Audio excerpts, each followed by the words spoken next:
Ready? Start. Sir, I thank you for giving me the opportunity to speak on the Companies Amendment Bill. Sir, this House and the other House passed the Companies Amendment Act 2013 after an exercise of more than a decade. The Companies Act 1956 was replaced by the Companies Act 2013 after a prolonged discussion, deliberations with the industry chambers and all the stakeholders. After several recommendations by the Standing Committee, it went twice to the Standing Committee. Only in 2013, the 1956 Act was replaced by Companies Act 2013. Now the Act was notified only partially in 2013 and from 1st April 2014, the Act was implemented. Within a period of 6 months, the government has come out with several amendments to the Act and there are nearly 14 sections which have been amended. I do not see any reason for amendment of some of the provisions like removing the threshold limit for minimum capital requirement for private companies and public companies. The previous Act clearly says that the private companies should have a minimum capital of 1 lakh and the public companies should have a minimum capital of 5 lakh. This was a provision introduced to curb the shell companies and to put restrictions while incorporating the companies. This has been removed and then there is no capital requirement envisaged in the present amendment for incorporating a company. Then the next amendment is not making the common seal mandatory.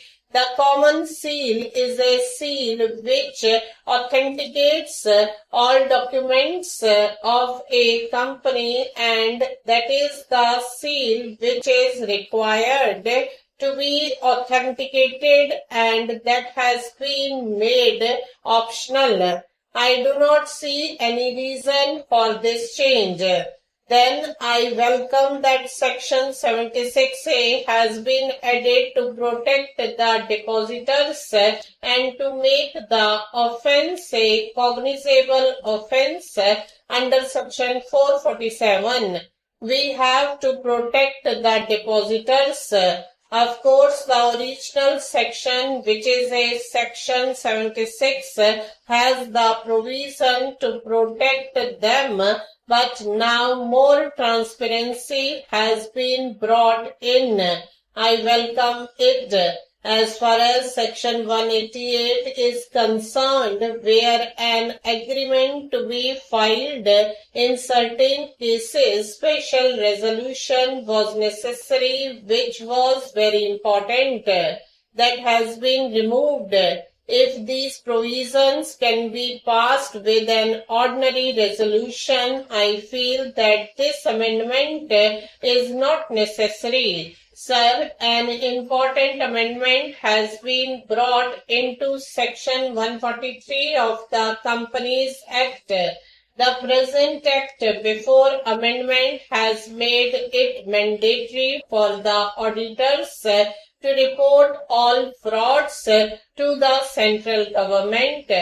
Through this amendment, a threshold limit has been laid. Now, fraud up to a certain threshold limit only will be informed by the auditors to the central government, and frauds below the threshold limit will be reported to the company by the auditors and to the audit committee. Sir, I welcome the proposed amendment, but with a rider because reporting of frauds, irrespective of the amount involved, to the central government would not serve any meaningful purpose.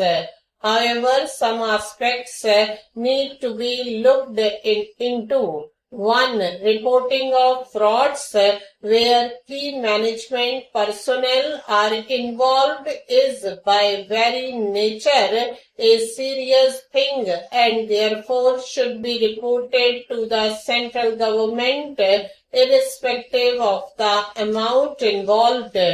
2. The objective behind the provision could not be achieved unless an effective mechanism is evolved at the central government level to deal with the information on fraud received from the auditors of various companies.